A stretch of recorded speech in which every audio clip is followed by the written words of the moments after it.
The terrorist attacks of September 11, 2001 were undoubtedly a traumatic shock to the psyche of America, similar in many ways to the way people reacted to the surprise Japanese attack on Pearl Harbor during World War II. In September 2001, comparatively few Americans had heard of Al-Qaeda or Osama bin Laden. We all heard about him afterwards, and for a decade afterwards, until his assassination in 2011. But the truth is, many Americans can identify who committed the 9/11 attacks, but many are a little unclear on why. On September 20th, 2001, President George W. Bush addressed a joint session of Congress, and he said this. Americans are asking, why do they hate us? They hate what they see right here in this chamber, a democratically elected government. They hate our freedoms, our freedom of religion, our freedom of speech, our freedom to vote and assemble and disagree with each other.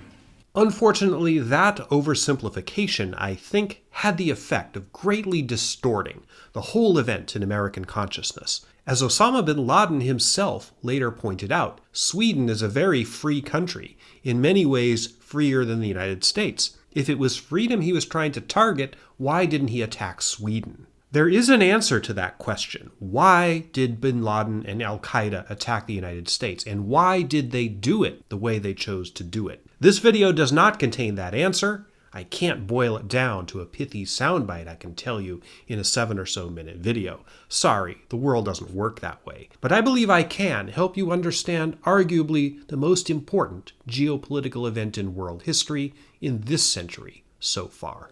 Hi, I'm Sean Munger. I have a PhD in history, and beginning November 11th, 2024, I'm teaching a class on my website, seanmunger.com, called The Origins of 9/11. There's a link in the description to sign up for the waiting list once registration opens closer to the date. The class will be $397 and initial registration is limited, so if you want a seat, get on the list early. Now that's all logistics. Sign up if you like. If you have no interest in the class, that's totally fine. In this series of videos I'm doing before the launch of the class itself, I'm going to include one little known or lesser understood fact related to the broader story of the origins of 9/11. So even if the class isn't for you, your time watching this video will not be wasted. I'll get to the interesting fact for this video in just a few minutes. In case you haven't seen the first video in this series, where I describe the class and what you'll get if you're interested, you might want to go back and watch it now. It's also linked in the description. In a nutshell, I'm doing 9/11 as a class on my website rather than as a deep dive documentary on this channel because it's difficult to monetize 9/11 material easily here on YouTube, and unfortunately, as much as you would all probably like me to,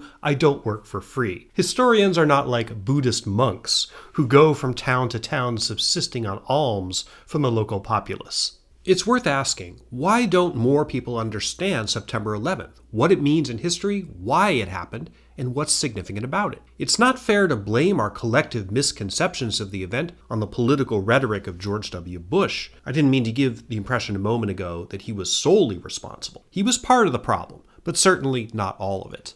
9/11 is extraordinarily complex. It has to do with politics, theology, strategy, economics, cultural differences, even psychology, especially that of its chief instigator, terrorist Osama bin Laden. Complexity is not something that's easily communicated by 21st century news media. A plague upon anyone who says 9/11 is simple, all you need to know is such and such. That's wrong, just wrong as anything ever could be. A plague upon anyone who says that 9/11 is simple. It's extraordinarily complicated.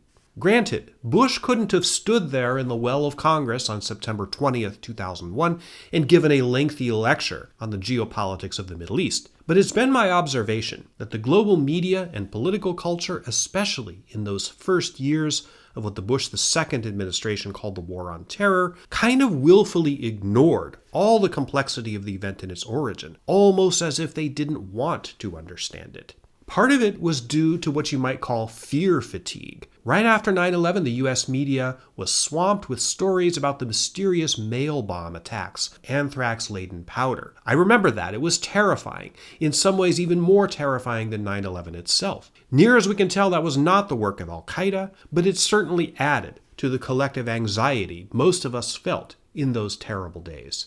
Within a year and a half of 9/11, the United States invaded Iraq, an utterly disastrous decision made for complex reasons that seemed rooted in the 9/11 experience, yet at the same time divorced from it. Saddam Hussein had no involvement in September 11th, yet the United States responded in many ways as if he had. That muddied the issue even farther. Was it, as some pundits claimed at the time, really a clash of civilizations between the West and the Islamic world? As big as that idea is, that also seems reductive and oversimplified and ignores the nuance. Some people, a tiny but highly vocal and disruptive minority, chose to deliberately not understand September 11th and retreat into conspiracy theories rooted in ignorance and paranoia that attempted to divorce the event from literally all of its geopolitical and historical context, as if Al-Qaeda and Osama bin Laden simply did not exist.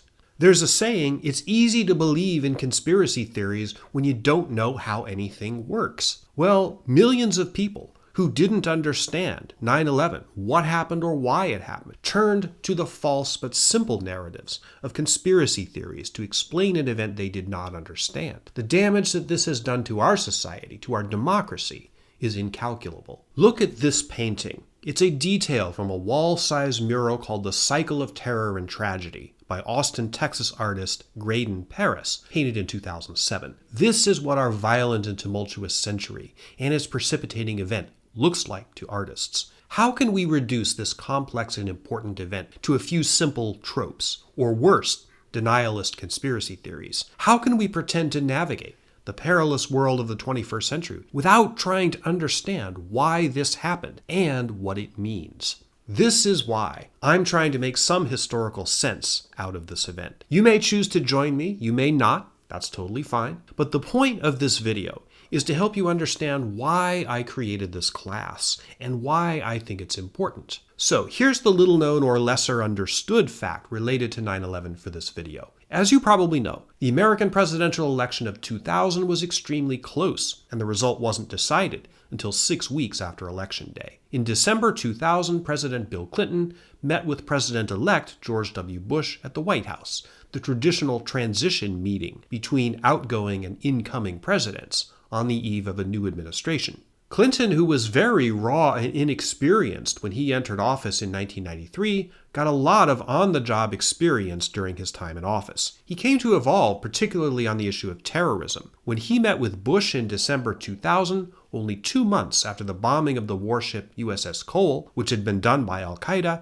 he gave Bush a piece of advice. According to him, Clinton said, quote, "I think you will find that by far your biggest threat is bin Laden and the Al-Qaeda. One of the great regrets of my presidency is that I didn't get him for you because I tried to." End quote. He wasn't the only one. Clinton's outgoing national security advisor, Sandy Berger, told his incoming successor, Condoleezza Rice, that he believed the Bush II administration would spend more of its time on terrorism in general and Al-Qaeda in particular than on any other single issue. The Bush II administration did not act on these warnings. As we know, they mostly sat on their hands regarding terrorism in the first 9 months of 2001. In a way, you can't blame them. They were focused on building a new administration, and Bush II, like Clinton, was very unsure of himself at first when it came to foreign policy. But they were warned. Thanks for watching. I'll have another video, the third in this series on the 9/11 project, coming up in a couple of days. Thanks for joining me on another journey into the past.